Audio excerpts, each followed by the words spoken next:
Bottom Line Sports Talk. I'm George Abraham here with my partner Albert Campman. We have a very special guest, one of our old friends back to the WKST days. Wow, George. We have Bobby Hannon here. Bob, welcome. I was telling Greg before we come on, way back when we got started, you were on with us, and I thought it was one of the best shows. Matter of fact, it's the show I sent to the radio station that they used to pick us up. I want to thank you for being here. And obviously, head of the United Way, the job that you do to raise money in these economic times, I just have to give you kudos. Well, you need to come up with some unique ways to raise money. People don't have the money they used to give, so if you can add some value to what you do, have a good night of entertainment, bring in quality guests, I think it offsets just asking people to give money out of their paycheck because it's difficult. People are struggling right now. Well, quality was what you came up with. Jack Nicklaus. Tell me, Bobby, how did you come up with Jack Nicklaus? You know, the two previous years we had Jim Tressel and Urban Meyer. Oh, well, wait, that's pretty darn good there, right. too. But this was another level. Yeah, not the bear. Yes. So I'm at the Lake Club last year, and Jerry McGee, whose son is married to Annika Sorenstam, Mike McGee is there, and I said, I want to have the two greatest golfers of all time, men and women, at the Lake Club next year. He goes, I'll get you Annika. Forget about Jack. He goes, won't happen. He said, but call my son Mike. So I call Mike McGee, and he goes, I'll put you in touch with Andy O'Brien, Jack's publicist. I write him a letter, calls the office. I thought it was one of my friends pranking me. Maybe one of you. So I said, why is Andy O'Brien calling? He says, we're intrigued. He says, do you have Annika? Now here's how it happened. Every year at the memorial in May, Jack honors a legend. He had already planned to honor Annika. Calls Annika, said, we want to honor you. Annika, without missing a step, says, my father-in-law and United Way need you in Youngstown, Ohio. He said, well, when do you want to do it? April. Pick the date, April 23rd. That was the day they were promoting the memorial. They went to Columbus in the day, flew to Youngstown at night. That's how, without Annika Sorenstam, Jerry McGee, Mike McGee, we probably don't get Jack. But I can tell you that I got a personal handwritten letter from Jack and his wife, so it was one of the greatest nights they ever had. We tried to make it so special. And when you're partnered with Ed Moransky, it's special. He had their favorite food. They didn't get in the buffet line. Ed knew what their favorite food was. They were sitting for them at their table. Wow. We found out what their favorite ice cream was. They took Handel's ice cream back with them. Jack, butter pecan, Annika, vanilla. We gave them Wedgwood pizza, Giannis candy, YSU pullovers, proclamations from the city, the state, all the local government. They said they didn't experience anything like that ever. Well, you know, and getting Jack Nicklaus is unheard of. The timing and knowing somebody was exactly right. What did Jack have to say that night at the? What do you speak about? You know, I thought one thing that he goes, it's not the clubs, it's the golf ball. That's changed the game. Okay. And the only course that's kept up is Augusta because they have the money. He said the rest of the courses can't keep up. It's impossible. Also said he still thought Tiger would break his record. That he Still now? Still now. He says the guy's going to golf into his late 40s. He'll have a 2-3 year run where he gets it back. Tell Jack he's wrong. All right. Well, he said, look at Freddie Couples. He said the guy's golfing. He goes, he will find a way to get it back. He said nobody works out like him. He also talked a little bit about growing up in Central Ohio and taking up golf. You know, he played football. It was a football area. He said took up golf as something fun to do. First time he played, he shot 51 for 9 holes. By the time he was 15, he was an amateur champion. When he was 18, he broke the head of the club of his driver 9 times. And they says, you got to swing that's unbelievable. You got to stick with Velocity this game. on that. Right. On that He told so many personal stories. That's He awesome. told Rory McIlroy after he won the Masters, he says, you have more work to do now than when you were losing. Because how do you stay here? How do you keep it? Staying on top is the hardest thing I ever had to experience. How about her? She was so much better than everyone else that it wasn't even funny. Annika quit when she could have still won another 4 or 5 majors. I thought Annika had one of the best stories of the night. She was so shy and introverted. And Jack looked stunned when she told this story. When she was a junior player and she knew at the end of the event she had to give a speech, she'd blow the tournament. So she didn't have to speak. Wow. She'd 3-putt. Finally, her parents caught on to it. And she said 4 years ago, the highlight of her life was speaking at, I think, either Arizona at commencements.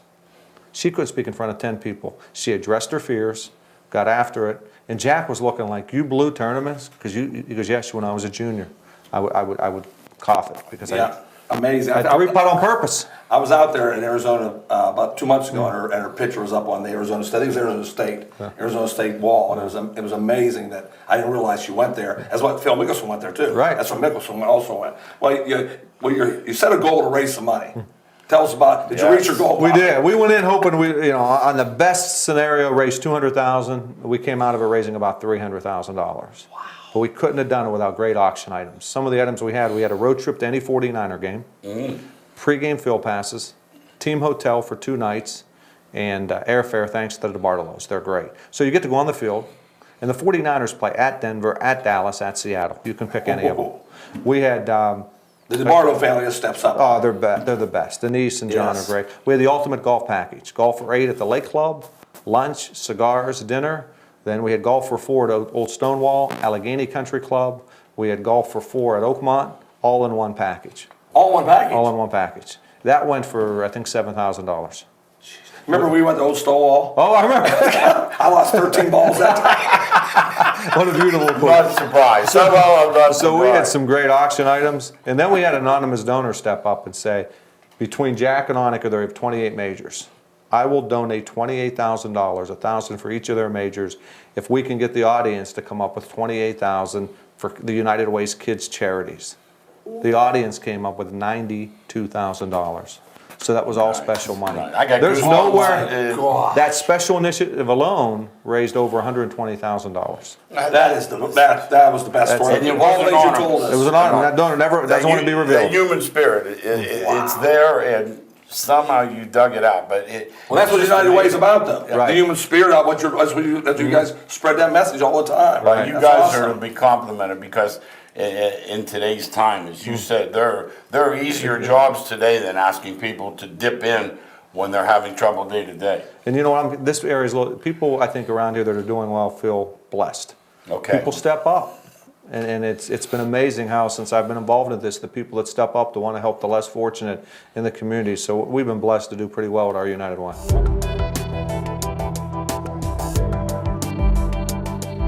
I've been in Youngstown since I think I played the Ohio Amateur here back in either 58, 9, 60, somewhere around that time.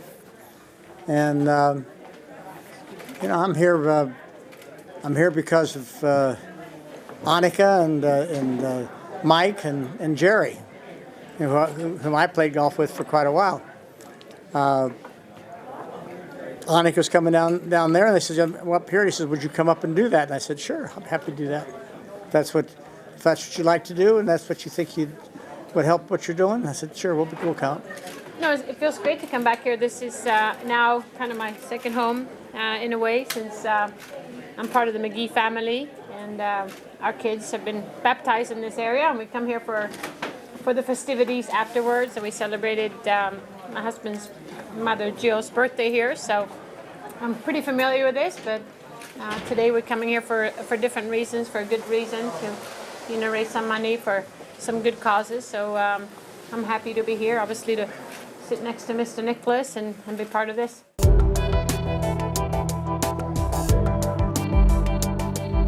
We've done a few things together. Yeah. Have we played?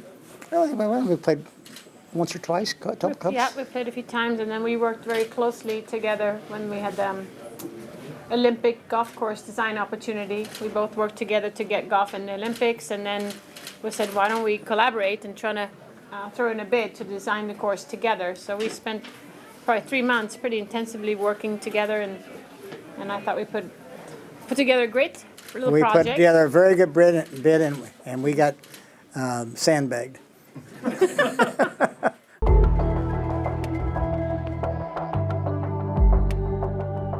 Well, golf is that way, whether it's the women's tour or the men's tour, or whatever. We've all, for the most part, I don't know, when we first started playing golf, it wasn't about charity, but golf has become about charity. I mean, it's become, golf, I don't know whether you realize it or not, but the PGA Tour itself raises more money each year than all other major sports combined for charity. And so, when you see, and the reason for that is that we have the ability to be able to be with people, talk with people, be with people who are willing to give, because they're all golfers or they like the game of golf. I mean, it's very difficult. You don't really spend a lot of time with a guy with a helmet on or a guy with a pair of shorts on. It's a guy that dresses like we dress, and you go out and play golf, and they're raising money for different causes and different things. It's golf's fantastic for that.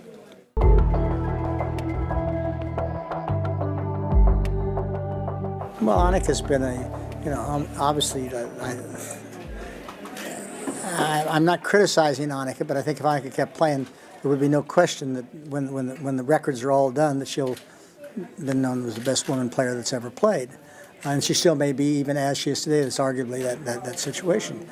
I think that I've respected Annika's game and the way she handles her life, and I respect very much the decision she made when she retired from tournament golf. I think that's she decided there was other things in life besides just hitting the golf ball.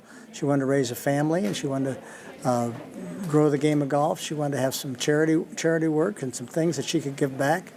And I think that's fantastic. And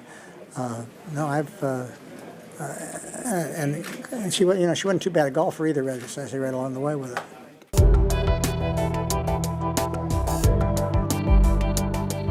Well, I think anybody who's picked up a golf club or maybe even played the game know who Jack Nicklaus is. I mean, he is. I think his record on the golf course speaks for itself. But the first time I got a chance to play with him, of course, get a little nervous and have a lot of respect. But he was just a gentleman from the very beginning, and then the opportunity to work together on a golf course, I really saw another side.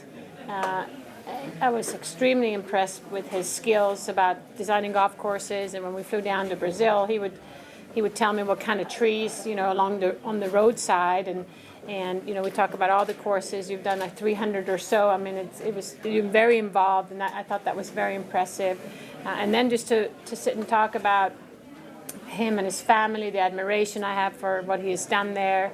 And then last but certainly not least, just one of the things that we do here is to raise money for charity. Jack has been very instrumental in a lot of charity events with your hospital, and we were just in Columbus and did some things there for the Nation Children's Hospital there, and that to me speaks volumes more than maybe just the golf shots, because that just really shows the personality and the character. And I think golf is a sport where that comes out more truly than other places. So yes, I have a lot of admiration and look up to his business and trying to learn from one of the greatest.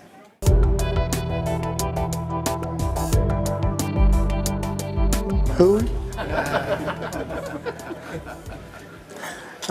Never thought that question would come up.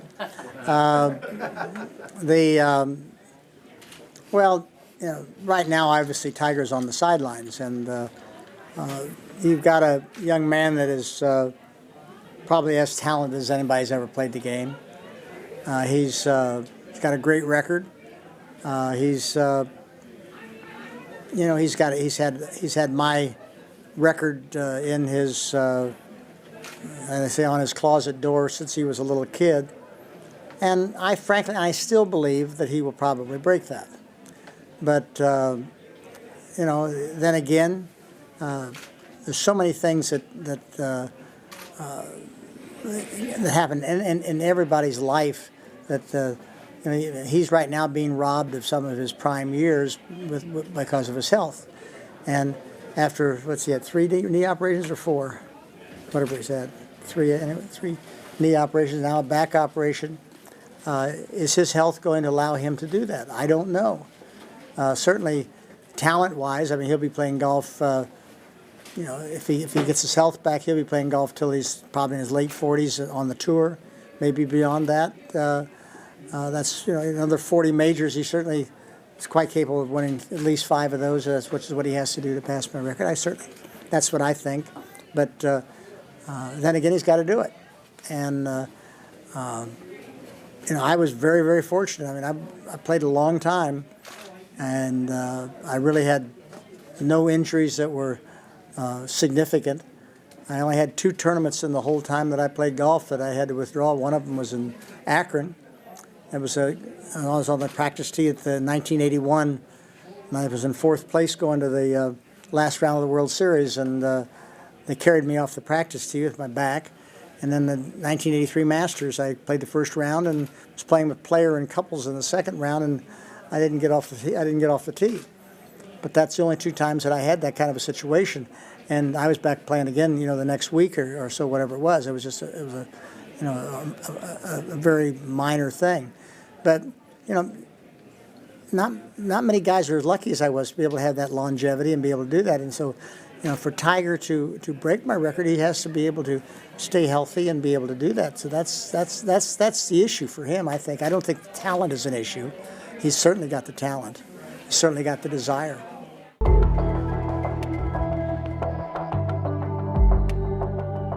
Well, I think there's probably more talent on the tour today than there's ever been. The only issues that I have with what's going on out today, and it's not an issue really, it's there's so many guys that are so talented that their opportunity to win. I would go back, and an average year for me would be win 5 or 6, 7 tournaments. With Johnny Miller last night, Johnny won I think 8 or 9 one year. Huh? He won 9 one year. Guys would have an opportunity to win quite often. There's such a large talent pool today. The opportunity to win is so seldom, maybe just a couple or 3 times a year. If you're not an exceptional player like Tiger, then you really don't. And I think winning breeds winning. You've got to learn how to win. What was the most you ever won in one year? 11. 11. And And then 13. And then you won 13 in another year? Wow. But seriously, and when you win 11 tournaments, or you win 13 tournaments, or you win 8 or 9 tournaments, you get used to winning, and you believe you can win. And if you're not ever there to do that, the difficulty for these guys coming down the stretch to win that first tournament or the second tournament, or to win multiple tournaments in a year, is difficult when that's not your norm. And I think I think Annika probably won a lot of her tournaments because hey, I've won 6 times this year. No reason why I should win 7 or 8 times. Just kept on playing, right? Kept beating everybody. And that's your talent. But there's a ton of talent out there today, and it's worldwide. That's really what's great for the game.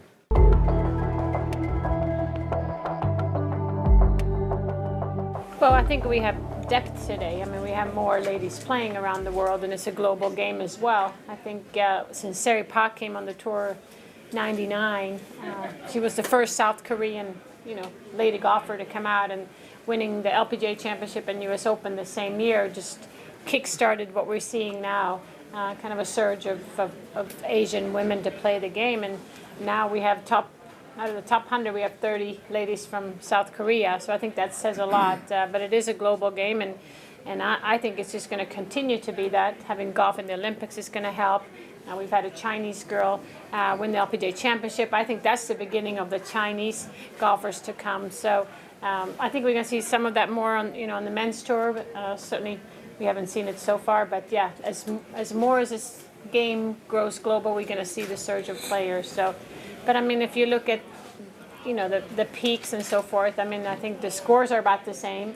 Yes, the courses are getting longer, but it seems like the girls are getting bigger, a little taller, they hit a little further. It's just the evolution of the game, and the technology is helping these players play better.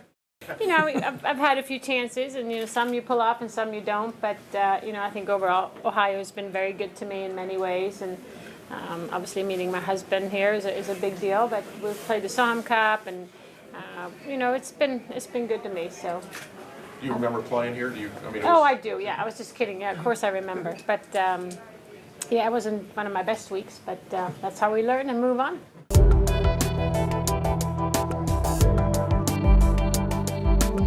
Golf ball. Strictly the golf ball. I think the players have gotten bigger. The players have gotten stronger. Technology has been changed, but it's been a change to adjust to the golf ball.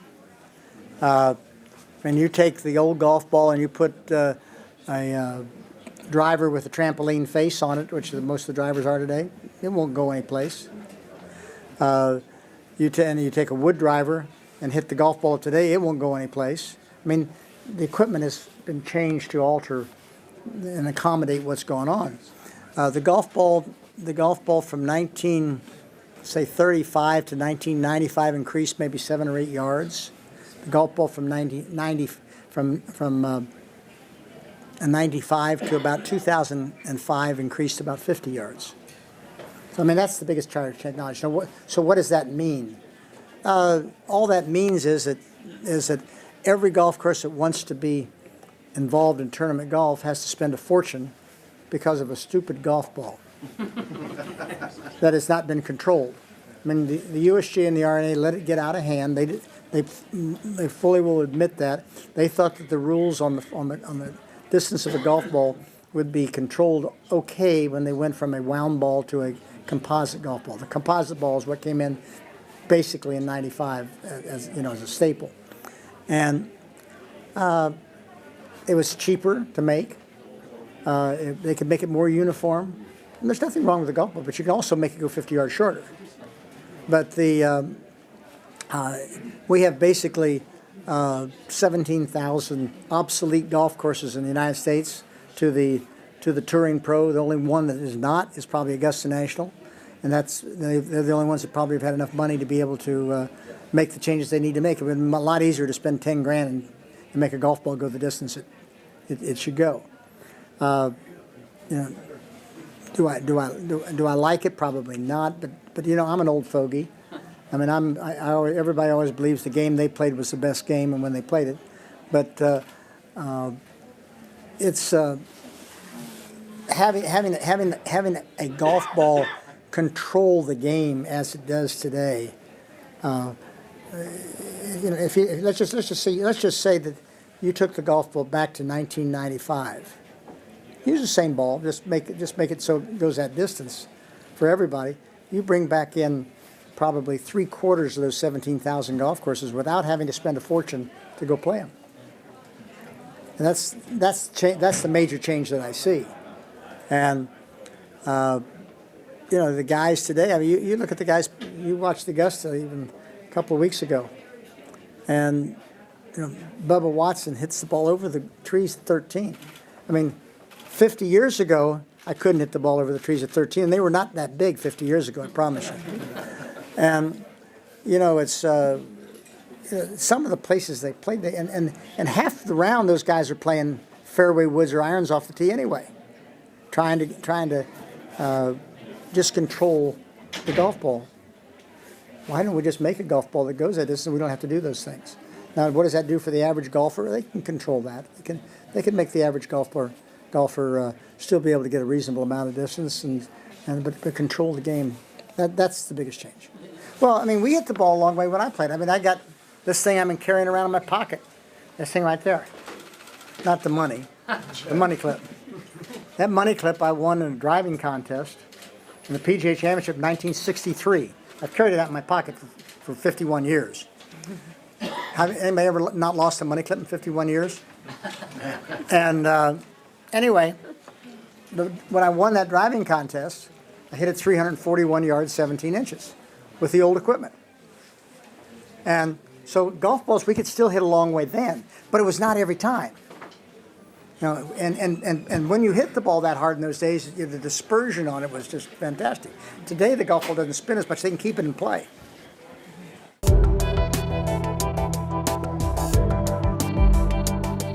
I don't have a problem with it. Matter of fact, I sort of wish that years ago we'd have just forgotten about it and let people go do what they wanted to do. I mean, and people, for years, people have asked me, he says, "Did you hear that camera? Did you hear that person talking back there?" No, I didn't hear him. I mean, if you're paying attention to what you're doing, you don't hear anything else. But if you're looking for an excuse, you can always find it. That's sort of the way I looked at it. And, I never really... the lighting up is kind of fun. I think the extravaganza that they're having, if you want to call it, whatever you want to call it, in Phoenix, I think it's brings a lot of new people in the game. They're going to have a lot of fun. They're going to do a lot of things. It's going to be kind of fun in the game of golf. Will you see that at Augusta? Probably not. But has it been successful for Phoenix? Yeah. If you want to go play Phoenix, go play. If you don't want to play, don't play. And I don't think the guys care that much about it one way or the other. I don't know how the girls are. I don't know if they're having any of that kind of stuff or not. Are they? We don't have the 16th hole, but I'm trying to think. I mean, I agree with Jack. I think it's a good way to maybe introduce some other people to the game. I mean, I believe Phoenix has the biggest crowd of any other tournament, and that's what you want as a sponsor and for a community. And I think that's terrific. I mean, as long as you respect the history and the tradition of the game, but still kind of make it fun. I think we've been talking about that all day, is how to grow the game. I mean, we have to do some things out of the box to excite people, because other sports do it. Otherwise, if it's not fun, then people might choose other sports. So again, if you can find a nice blend, something fitting to respect the history and the tradition, I think it's all for fun. And especially with technology, things have changed, so why not? I welcome it. Phoenix doesn't charge. There's no admission charge at Phoenix, because they have all the concessions and all the restaurants and all the things that they do there for entertainment. They bring the people in, and they've found that rather than charging somebody $20 for a ticket and have them spend $30 on the grounds with food or a shirt or whatever they might buy, they charge them nothing and they spend more. And so the numbers probably turn about the same, but it brings more people in. Pretty good concept. I don't know. There's a lot of places that can't do that because they just can't get that many people to go on the grounds. But it's an interesting concept. We'll see what happens. Well, Bobby, I know you take your job serious, and when people see you take it serious, they know United Way, what it stands for, and this community, when they see something that's worthwhile, they step up. Thanks for being on the show. Oh, always. You have about a tremendous. minute. Just summarize this. You come up, you raise an unbelievable amount of money in a very unique way. The question is going to be, now you have. Here we go. How are you going to talk? I've been asking, what do you do next year? Sure. Here's some. Us two. We never had it. We never had it when we lost money. That's right. Minus. Listen. Minus. We're kicking around some ideas. We haven't kicking around Jim Brown, Franco Harris. Oh. Okay, kicking around. Let's Can't be those two, right? Definitely a great idea something right there. like that. Maybe honoring the Bartolo family and bring some old-time 49ers in to honor them for all they've done in the community. Yes. But it will. I don't think we can ever try to duplicate what we do with Jack and Annika. Just do something different. We've also talked about Ray Mancini and Ed O'Neill. Modern Family. I mean, here's a guy who's very successful, one of the great sitcoms going today. Yes. So we do a little different type of format if we had those people come in. Some great ideas. Yeah, that's what it takes. Original ideas that draws the people out, but more importantly, for the United Way, that's what it's all about. Right. If we got Franco and Jim Brown, we'd get both the Browns and Steelers fans. So Hey, congratulations. Thanks. Job well done. Good to see you guys. Thanks, Bobby. Thanks again for watching Bottom Line Sports Talk.